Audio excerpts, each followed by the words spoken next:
जिल्हा बँकेमध्ये 500 आणि 1000च्या नोटा स्वीकारण्यास बंदी घातल्यामुळे ग्रामीण भागात लोकांचे अक्षरशः हाल झालेत। रत्नागिरीमध्ये आज बँकेत आपला हप्ता भरण्यास आलेल्या महिला आणि व्यावसायिकांकडून जुन्या नोटा स्वीकारण्यास नकार देण्यात आलाय। त्यामुळे काही काळ इकडे गोंधळ झाला। बाजारात सुट्या नोटा उपलब्ध नसल्यामुळे कोणीही 500 आणि 1000च्या व्यतिरिक्त नोटा उपलब्ध करून देत नाहीये। मग अशा परिस्थितीत बँकांचे हप्ते भरायचे कसे असा प्रश्न ग्राहकांनी उपस्थित केला। तर तिकडे कोल्हापुरात देखील 15 लाख खातेदारांना याचा फटका बसलाय। कोल्हापूर जिल्हा बँकेत दिवसाकाठी 30 कोटी रुपयांची उलाढाल होते, मात्र गेल्या 4 दिवसात 300 कोटी रुपयांचा भरणा झालाय। मात्र अचानक पैसे भरणा बंद झाल्यानं शेतकरी आणि सहकारी संस्था चालक हवालदिल झाले।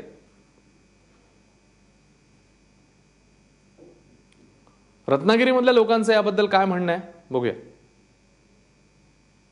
आजचा माझा 4था हप्ता आहे आणि 4 महिन्याचा।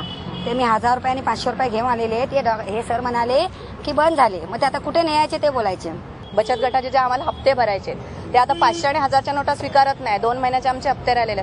मग जर सरकार नोटा स्वीकारत नाही ना तर आमचे हप्ते त्यांनी रद्द करावे। आता आपल्याला 1250चाच हप्ता आहे, पण तो भरताच येत नाहीये। म्हणजे 1000ची नोट पाहिजे किंवा 500-500च्या 2 नोटा पाहिजेत आणि 250 रुपये पाहिजेत वरती, पण ते आणायचे कुठून।